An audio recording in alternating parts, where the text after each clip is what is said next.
ನನ್ನ ಆತ್ಮೀಯ ವೀಕ್ಷಕ ಬಂಧುಗಳಿಗೆ ಅನಂತ ನಮನಗಳು. ಇವತ್ತಿನ ದಿವಸ ನಾನು ಆಯ್ದುಕೊಂಡ ವಿಷಯ, ನಾವು ಕೆಲವೊಂದನ್ನು ಬೇಗ ಮರೆಯುವುದಿಲ್ಲ. ಯಾಕೆ ಯಾಕೆ ಅಂದ್ರ ನಮ್ಮ ಮನಸ್ಸಿನ ಮೇಲೆ ಆಳವಾದ ಪ್ರಭಾವವನ್ನು ಬೀರುತ್ತಾವು ಘಟನೆಗಳು. ಉದಾಹರಣೆಗೆ ನಾವು ಗಿಲ್ಲಿ ಕಾವ್ಯ ಅವ್ರನ್ನ ತಗೊಳ್ಳೋಣ. ಅದೇ ಬಿಗ್ ಬಾಸ್ ಮನೆ ಒಳಗ 23 ಜನ ಹೋಗಿದ್ರು. ಆರಂಭದಲ್ಲಿ ಸುಮಾರು ಒಂದು 4-5 ವಾರಗಳಲ್ಲಿ ಯಾರ್ಯಾರು ಹೊರಗೆ ಹೋದ್ರು ಅಥವಾ ಮೊದಲಿಗೆ ಯಾರು ಹೊರಗೆ ಹೋದ್ರು ಅನ್ನೋದು ಕೂಡ ನೆನಪಿಲ್ಲ ನಮಗೆ. ಆ ವ್ಯಕ್ತಿಗಳೇ ನೆನಪಿಲ್ಲ. ಆದ್ರೆ ಕೆಲವೊಬ್ರು ಮಾತ್ರ ನೆನಪಿಗುಳಿತಾರ ನಮಗೆ. ಯಾಕಂದ್ರ ನಾವು ಯಾವ ರೀತಿಯಾಗಿ ಅದನ್ನ ಸ್ವೀಕಾರ ಮಾಡಿರ್ತೀವೋ, ನಮ್ಮ ಮನಸ್ಸಿಗೆ ನಾವು ಅದನ್ನ ಒಳಗ ತಗೊಂಡಿರ್ತೀವೋ, ಅಷ್ಟು ಜಾಸ್ತಿ ದಿನ ನಮ್ಮ ಮೇಲೆ ಪ್ರಭಾವವನ್ನು ಬೀರ್ತದ. ಅಥವಾ ಅದನ್ನ ನಾವು ಸುಲಭವಾಗಿ ಮರಿಲಿಕ್ಕಾಗಲ್ಲ. ವಿಶೇಷವಾಗಿ ಕೊನೆಗೆ ಉಳಿಯುವುದು ಗಿಲ್ಲಿಯವರು. ಗಿಲ್ಲಿಯವ್ರ ನಂತರ ನೆನಪಾಗುವುದು ಕಾವ್ಯ ಅವರು. ಇವರಿಬ್ಬರು ನಮ್ಮ ಮನಸ್ಸಿನಿಂದ ಬೇಗನೆ ಮಾಯ ಆಗ್ತಾ ಇಲ್ಲ, ಅಥವಾ ನಾವು ಇವ್ರನ್ನ ಬೇಗ ಮರಿತಾ ಇಲ್ಲ. ಕಾರಣ ಏನು ಅಂದ್ರೆ, ನಾವು ಅವರಿಬ್ಬರನ್ನ ಸುಮಾರು 3 ತಿಂಗಳ ಮೇಲೆ ಅಷ್ಟೊಂದು ಏಕಾಗ್ರತೆಯಿಂದ, ಅಷ್ಟೊಂದು ಶ್ರದ್ಧೆಯಿಂದ ಮನಸಾರೆ ನುಡಿವು. ನಾವು ಆ ಮನಸಾರೆ ನುಡಿತೀವಲ್ಲ, ಅದು ನಮ್ಮ ಸುಪ್ತ ಮನಸ್ಸಿನಲ್ಲಿ ಹೋಗಿ, ಆಳವಾದ ಮನಸ್ಸಿನಲ್ಲಿ ಹೋಗಿ, ಯಾವ ವಿಷಯದ ಬಗ್ಗೆ ನಾವು ಹೆಚ್ಚು ಪ್ರಾಮುಖ್ಯತೆಯನ್ನು ಕೊಡ್ತೀವೋ, ಅತ್ಯಂತ ಶ್ರದ್ಧೆಯಿಂದ ಮನಸಾರೆ ನಾವು ಅದನ್ನ ಸ್ವೀಕಾರ ಮಾಡ್ತೀವೋ, ಅದು ನಮ್ಮ ಮನಸ್ಸಿನಲ್ಲಿ ಅಚ್ಚಳಿಯದೆ ಉಳ್ಕೋತದ. ಇದೇ ಪ್ರಮಾಣದಲ್ಲಿ ನಾವು ಅಧ್ಯಯನವನ್ನು ಮಾಡಿದ್ರ ಬಹಳ ಪ್ರಕಾಂಡ ಪಂಡಿತರಾಗ್ತಿದ್ವಿ. ಆದ್ರೆ ಅಧ್ಯಯನವನ್ನು ಮಾಡುವಾಗ ನಾವು ಇಷ್ಟೊಂದು ಮನಸ್ಸು ಕೊಟ್ಟು, ಇಷ್ಟೊಂದು ಮನಸಾರೆ ಸುಪ್ತ ಮನಸ್ಸಿನ ಮೇಲೆ ಪ್ರಿಂಟ್ ಆಗುವಷ್ಟರ ಮಟ್ಟಿಗೆ ಅಧ್ಯಯನ ಮಾಡಿರಂಗಿಲ್ಲ ನಾವು. ಹಂಗ ಮಾಡಿದ್ರೆ 100ಕ್ಕೆ 80, 90, 98 ಮಾರ್ಕ್ಸ್ಗಳನ್ನು ತಗೋತಿದ್ವಿ ನಾವು. ಮನುಷ್ಯನ ಸ್ವಭಾವವೇ ಹಾಗೆ. ನಾನು ಮಾತನಾಡುವುದು ಬಹುಸಂಖ್ಯಾತ ಮನುಷ್ಯರ ಬಗ್ಗೆ. ಉದಾಹರಣೆಗೆ ನಾವು 100 ಜನ ಅದೀವಪ್ಪ ಈ ಪ್ರಪಂಚದಾಗ ಅಂದ್ರ, ನಾನೊಂದು 60ರಿಂದ 80 ಮಂದಿ ಜನರ ಬಗ್ಗೆ ಮಾತ್ರ ಮಾತಾಡ್ತೀನಿ. 60ರಿಂದ 80. ಆ 80ರ ಮೇಲ್ಪಟ್ಟು ಒಂದಷ್ಟು ಜನ ಇರ್ತಾರ. They are some different. They have some extra capacity, power, knowledge. ಆ 80% ಮೇಲಿದ್ದವರು ಸ್ವಲ್ಪ ವಿಶಿಷ್ಟವಾದ ವ್ಯಕ್ತಿಗಳು ಅಂತ ತಿಳ್ಕೊಳ್ಳೋಣ ನಾವು. ಬೇಕಾದ್ರೆ ಅವ್ರನ್ನ ಬಿಟ್ಬಿಡೋಣ, ನಮ್ ಲೆಕ್ಕಕ್ಕೆ ತಗೊಳ್ಳೋದು ಬೇಡ ಅವ್ರನ್ನ. ಬಹುಸಂಖ್ಯಾತರ ಬಗ್ಗೆ ನಾನು ಈಗ ಮಾತನಾಡ್ತೀನಿ.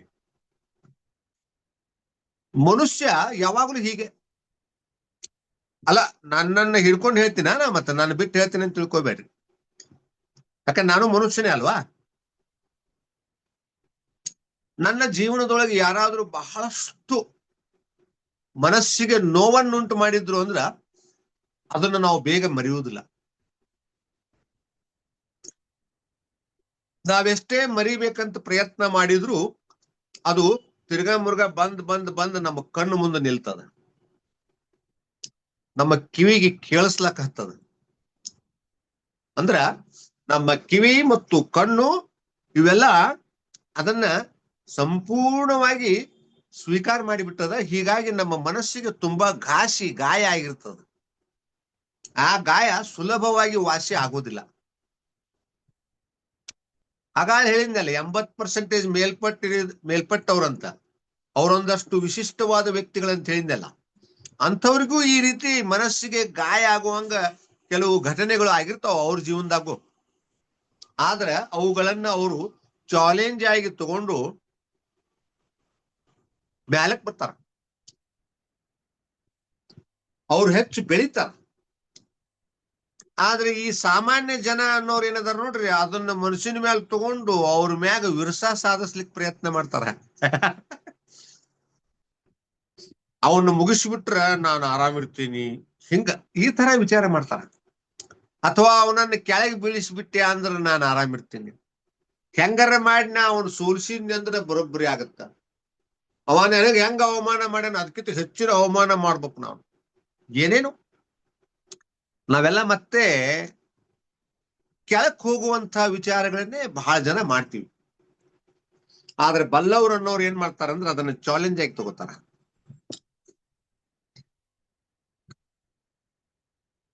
ಒಂದು ಎಕ್ಸಾಂಪಲ್ ಹೇಳ್ಬೇಕಂದ್ರೆ, ಮೊನ್ನೆ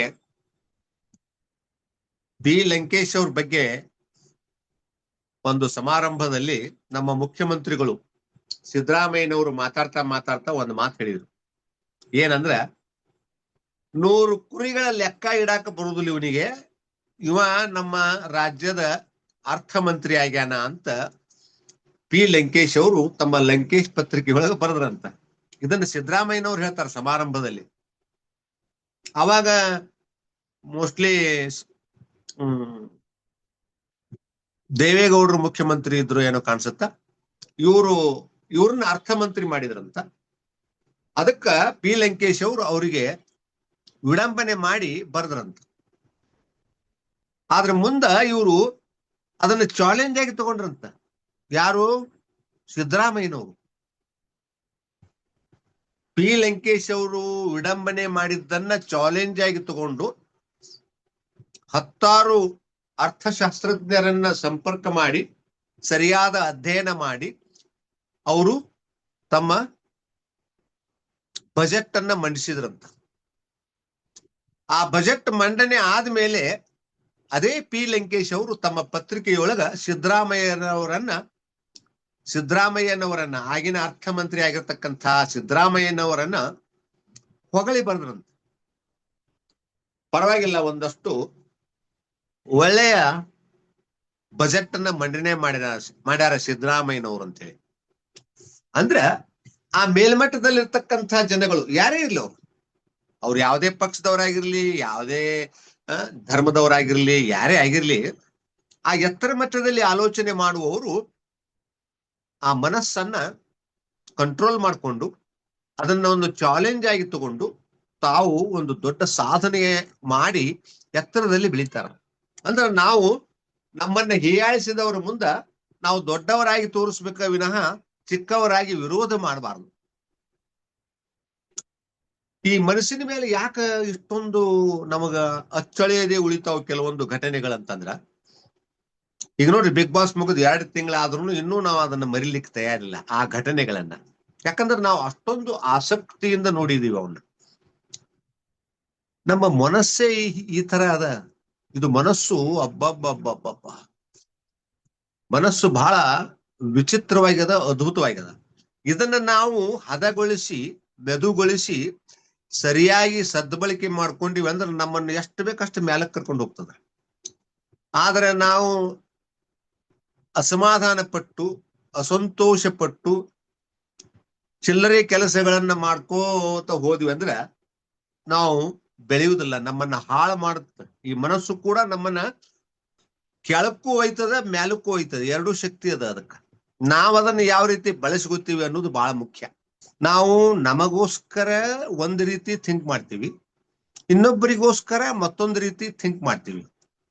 ನಮ್ಮ ಮಗ ತಪ್ಪು ಮಾಡಿದ್ರೆ ನಮಗ ಕಾಣಿಸೋದೇ ಇಲ್ಲ, ಅದೇ ಬೇರೆಯವ್ರ ಮಕ್ಕಳು ತಪ್ಪು ಮಾಡಿದ್ರೆ ನಮಗ್ ಕಾಣಿಸ್ತದ. ನಾವು ಸಾಮಾನ್ಯ ಜನ ಇರುವುದೇ ಹೀಗೆ, ಬರೀ ಇನ್ನೊಬ್ಬರ ಮೇಲೆ ಜಗಳಕ್ಕೆ ಹೋಗ್ತೀವಿ, ಅವರ ತಪ್ಪುಗಳನ್ನ ಎತ್ತಿ ಹೇಳ್ತೀವಿ, ಬಟ್ ನಮ್ಮ ತಪ್ಪುಗಳ ಬಗ್ಗೆ ನಾವು ತಲೆನೇ ಕೆಡಿಸಿಕೊಳ್ಳುವುದಿಲ್ಲ.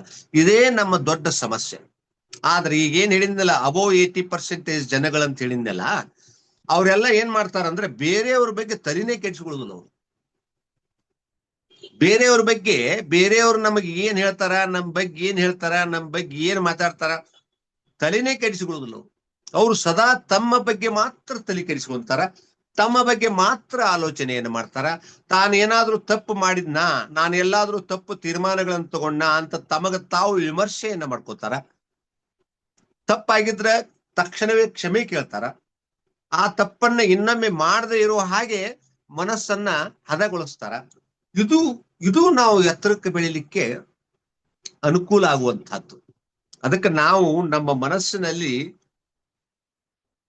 ಆಳವಾಗಿ ಯಾವುದನ್ನು ಬೇರೂರ್ಕ್ ಹೋಗಬಾರ್ದು. ಆದಷ್ಟು ಮರೆಯುವ ಗುಣ ಇರ್ಬೇಕು ನಮಗೆ ಇನ್ನೊಬ್ರು ಬೈದ್ರು ಕೂಡ ಅದನ್ನ ಬೇಗನೆ ಮರ್ತು ಬಿಡ್ಬೇಕು. ಇನ್ನೊಬ್ರು ನಮಗೆ ಹೀಯಾಳಿಸಿದ್ರು ಕೂಡ ಅದನ್ನ ಬೇಗನೆ ನಾವು ಮರೀಲಿಕ್ಕೆ ಪ್ರಯತ್ನ ಮಾಡ್ಬೇಕು. ಏನೇ ಇರ್ಲಿ ಎಲ್ಲವನ್ನೂ ಸಾಧ್ಯ ಆದಷ್ಟು ಮರಿಬೇಕು. ಮಗುವಿನ ಮನಸ್ಸಿನ ತರ ಇರ್ಬೇಕು ನಾವು. ಮಕ್ಕಳು ನೋಡ್ರಿ, ಕೆಲವ್ರು ಏನ್ ದಬಾ ದಬಾ ದಬಾ ದಬಾ ಹೊಡೆದ ಪಾಪ ಅವ್ರನ್ನ ಕೂಡಿಸ್ತಾರ. ಆದ್ರೆ ಆ ಮಗು ಮತ್ತೆ ಪುನಃ ತಾಯಿ ಹತ್ರನೇ ಬಂದು ಅಪ್ಕೋತದ. ಹೊಡೆದ್ರು ಕೂಡ ಬೈದ್ರು ಕೂಡ ಬಂದು ಅಪ್ಕೋತದ. ಅದಕ್ಕೆ ನಾವು ಮಗುವಿನ ತರ ಆಗ್ಬೇಕು. ಆಮೇಲೆ ಆ ಮಗು ನೋಡ್ರಿ, ಮುಂಜಾನೆ ಅದಕ್ಕೆ ಬೈದ್ರಿ, ಸಾಯಂಕಾಲ ಮರ್ತು ಬಿಟ್ಟಿರ್ತದ. ಅದು ನೆನಪೇ ಇರಂಗಿಲ್ಲ ಆ ಮಗುವಿಗೆ. ಮಗುವು ಯಾವುದನ್ನು ನೆನಪಿಟ್ಟುಕೊಳ್ಳುವಂತ ಶಕ್ತಿ ಇರಲ್ಲ ಅದಕ್ಕ, ಇನ್ನೂ ಅದು ಡೆವಲಪ್ ಆಗಿರಂಗಿಲ್ಲ. ಅದೇ ರೀತಿಯಾಗಿ ನಾವು ಕೂಡ ಜೀವನದೊಳಗೆ ಎಷ್ಟು ಮರಿಲಿಕ್ಕೆ ಪ್ರಯತ್ನ ಮಾಡ್ತೀವಿ, ಎಷ್ಟು ನಾವು ಒಳ್ಳೆಯ ಗುಣಗಳನ್ನ ಬೆಳೆಸ್ಕೊಂತೀವಿ, ಎಷ್ಟು ಒಳ್ಳೆಯ ಆಚಾರ ವಿಚಾರಗಳನ್ನ ಬೆಳೆಸ್ಕೊಂತೀವಿ, ಎಷ್ಟು ದೊಡ್ಡ ದೊಡ್ಡ ವ್ಯಕ್ತಿಗಳು, ಗಣ್ಯ ವ್ಯಕ್ತಿಗಳು ಹೇಳಿದ್ದನ್ನ ನಾವು ಅನುಸರಿಸ್ತೀವಿ, ಅವಾಗ ನಾವು ನಿಜವಾಗ್ಲೂ ದೊಡ್ಡವರಾಗ್ತೀವಿ. ಯಾರಿಗಾದ್ರೂ ಜೀವನದೊಳಗೆ ದೊಡ್ಡವರಾಗಬೇಕು, ಬೆಳಿಬೇಕಂತ ಇಷ್ಟ ಇದ್ರ ಸತ್ಯ, ಧರ್ಮ, ಶಾಂತಿ, ಪ್ರೇಮ, ಅಹಿಂಸೆ ಈ 5 ತತ್ವಗಳನ್ನ ಕಾಯ ವಾಚ ಮನಸ ಪಾಲಿಸಿದ್ರೆ 12 ವರ್ಷ ಈ ರೀತಿ ನೀವು ಕರೆಕ್ಟ್ ಆಗಿ ಪಾಲಿಸ್ರಿ. 13ನೇ ವರ್ಷದಿಂದ ನೀವು ಒಬ್ಬ ಮಹಾನ್ ವ್ಯಕ್ತಿ ಆಗ್ತೀರಿ. ಅದರಲ್ಲಿ ಯಾವ ಅನುಮಾನವೂ ಇಲ್ಲ ಅನ್ನುವಂಥ ಮಾತನ್ನು ಹೇಳ್ತಾ ನನ್ನ ಇವತ್ತಿನ ಈ ಮಾತುಗಳನ್ನ ಮುಗಿಸ್ತಾ ಇದ್ದೀನಿ ಸರ್. ದಯವಿಟ್ಟು ಸಬ್ಸ್ಕ್ರೈಬ್ ಆಗ್ರಿ, ಲೈಕ್ ಮಾಡ್ರಿ, ಶೇರ್ ಮಾಡ್ರಿ, ನಮಗೆ ಸಪೋರ್ಟ್ ಮಾಡ್ರಿ ಅಂತ ಹೇಳ್ತಾ ನನ್ನ ಮಾತುಗಳನ್ನು ಮುಗಿಸ್ತಾ ಇದ್ದೀನಿ ಸರ್. ಮುಂದಿನ ವಿಡಿಯೋದಲ್ಲಿ ಭೇಟಿ ಆಗೋಣ. Thank you.